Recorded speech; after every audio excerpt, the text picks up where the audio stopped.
عداوت اور نفرت کی وجہ سے تھا، یعنی کہ ان کے دشمنوں کو سخت عذاب ملے گا، ان کی کھالیں کھینچی جائیں گی، کیونکہ شاید وہ ان کی اپنی دلوں کی خواہش ہو کہ ایسا ہو، لہٰذا وہ ان تمام عذابوں کو ریئل مان رہے ہیں اور اپنے دشمنوں کو ڈرا رہے ہیں اس سے، اور اسے شاید تسکین محسوس کر رہے ہیں کہ کس طرح سے ان کے دشمنوں کو جو ہے وہ آگ میں جلایا جائے گا اور کس طرح سے ان پر عذاب ہوں گے۔ اچھا، اپنے لیے مسلمانوں کی جنت اور اس میں طرح طرح کی نعمتیں، حور ہیں سب سے بڑا، وہ سب حقیقی ہے۔ حالانکہ یہاں پہ حور ایک بہت کنٹروورشیل جو ہے وہ ایک ٹاپک ہے، بہت سے لوگوں نے اعتراض کیا ہے، تو کیا یہ کوئی تمثیل نہیں ہو سکتی؟ یعنی اپنے لیے ساری چیزیں جو ہیں وہ حقیقی ہیں، وہ ملیں گی، اور انہی کے لیے جو یہ ہیں آخری امت کے لوگ جن نیکیاں کر رہے ہیں، یہ عبادت کر رہے ہیں، اور انہی کے لیے یہ مسلمان ہیں، کیونکہ جنت میں جانا ہے۔ اور یہ سوچ رکھا ہے لوگوں نے غالباً کہ جنت میں بھی جو ہے وہ کرپشن ممکن ہے، اور یہی وجہ ہے کہ وہ جیسے بھی مسلمان ہوں، کرپٹ ہوں، جو کچھ بھی کیا ہوگا، محمد صلی اللہ علیہ وآلہ وسلم ان کو جنت میں داخل کرا ہی دیں گے۔ جیسے دنیا میں جو کچھ کام ہو رہے ہیں اس طرح وہاں پر بھی چل جائے گا، تو تمام مسلمان آخر میں جنت میں جائیں گے، لیکن باقی لوگوں کا کیا ہوگا؟ کیا وہ ہمیشہ ہمیشہ وہاں رہیں گے دوزخ میں، جلتی آگ میں؟ یہ ان باتوں کو کبھی ایکسپلین نہیں کیا گیا۔ بہت سے باتیں ہیں جو جن پر کوئی تحقیق یا جن پر کوئی اس طرح کے جو ہے کوئی انفارمیشن کلیکٹ نہیں کی گئی ہے اہل کتاب سے یا تمام کتابوں سے۔ جیسے روحوں کے مسئلے ہیں کہ روح قبر میں رہتی ہے یا آسمانوں میں چلی جاتی ہے۔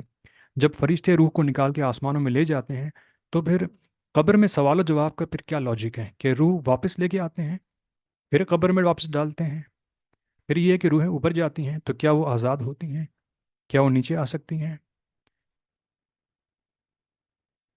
دنیا میں جو روحیں بھٹکتی نظر آتی ہیں تو وہ دنیا میں کیسے آ گئی ہیں؟ ان کا کیا لاجک ہے؟ یا وہ روحیں نہیں ہیں، وہ کوئی دھوکہ ہے، یا وہ جنات ہیں؟ مطلب یہ تمام معاملات جو ہیں اب تک سالو نہیں ہوئے ہیں، اور تمام لوگ اپنے اپنے گیس ورک لگا کے تو پوری کہانیاں بنا چکے ہیں۔ خیر، تو آپ دیکھ رہے ہیں کہ خدا کے علاوہ جتنی بھی چیزیں ہیں وہ حقیقی ہیں۔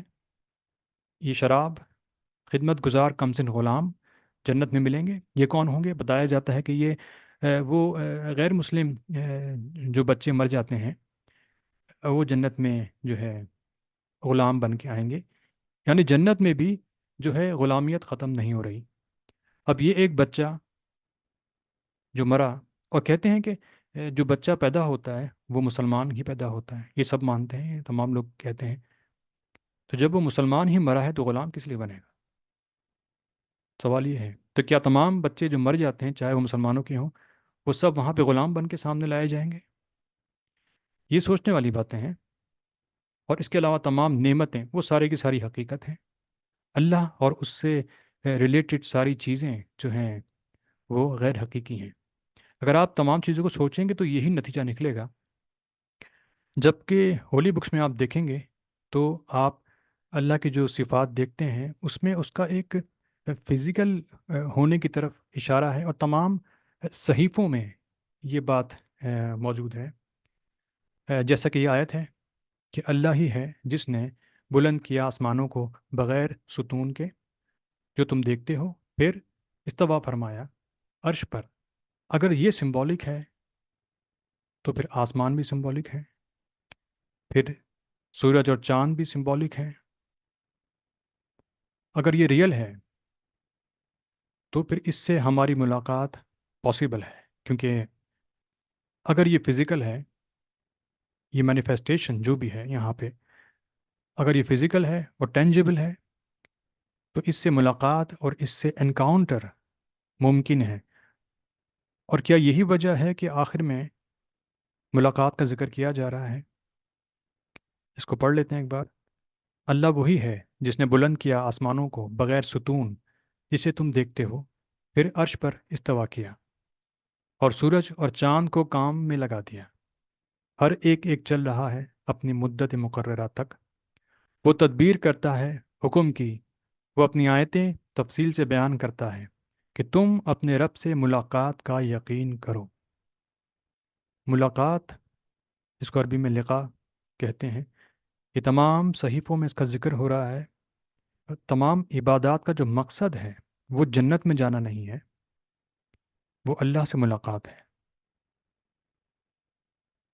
اس کانسیپٹ کو بھی ختم کر دیا گیا کہ اللہ سے ملنا ہے، اور جنت کے کانسیپٹ کو پروموٹ کیا گیا کہ وہاں پہ مزے ہی مزے ہیں، حوریں ہیں اور یہ سب چیزیں ہیں، شراب ہے۔ تو کیا یہی جو ہے وہ ایمان کا جو آخر میں نتیجہ ہے، ان قربانیوں کا نتیجہ ہے، وہ یہی ہے کہ یہاں چھوڑیں گے ہم جو چیز، وہ وہاں مل جائے گی؟ تو اس میں اللہ کا اپنا کیا کیا رول ہوگا اس تمام ایمان میں؟ سوچنے والی بات یہ ہے۔ تو یہ پہلا سوال ہے، خدا کیا ہے، کون ہے اور کہاں ہے؟ کیا خدا کو دیکھا اور چھوا جا سکتا ہے؟ یہ ہم ہولی بک سے ان کو دیکھیں گے۔ اگر ہم اس کو تشبیہ بھی مانتے ہیں تو سوچنے والی بات یہ ہے کہ تشبیہ جو ہے وہ کسی سملر چیز سے ہی دی جا سکتی ہے۔ کیا آپ سورج کی تشبیہ کسی کیوب سے دے سکتے ہیں؟ تشبیہ کے لیے بھی ہمیں سملر کوالٹیز چاہیے ہوتی ہیں تاکہ اس سے اس دوسری چیز کا آئیڈیا ہو پائے جو ہم نہیں دیکھ پا رہے ہیں یا جس کا آئیڈیا ہم نہیں کر پا رہے ہیں۔ تو اس سے ملتی جلتی صفات رکھنے والی چیزوں کو ہم بطور تشبیہ یا بطور شبیہ پیش کرتے ہیں۔ اچھا، ہولی بکس میں یہ بات بھی لکھی ہے کہ اس کی کوئی شبیہ نہیں۔ جب کسی چیز کی کوئی شبیہ نہ ہو، یعنی کہ اس جیسا کچھ ہے نہیں، تو آپ اس کو کسی چیز کے تھرو ریپرزینٹ کیسے کر سکتے ہیں؟ سوال یہ ہے۔ آپ اسی چیز سے اس کو کریں گے جو اس سے ملتی جلتی ہوگی، اس سے مماثلت رکھتی ہوگی، وہ صفات کم از کم اس میں ہوں گی جس کو دیکھ کر آپ ایک آئیڈیا لگا سکیں۔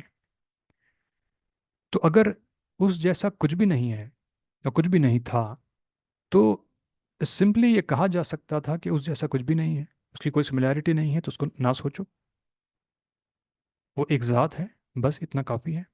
تو میرے خیال سے اس میں نہ کوئی کنفیوژن ہوتا، نہ کوئی لوگ اس میں جو ہے وہ کچھ سوچ پاتے، نہ ہی لوگ اس میں جو ہے کوئی انویسٹیگیشن کر پاتا، سب کچھ بند ہوتا کیونکہ کوئی آئیڈیا ہی نہیں تھا۔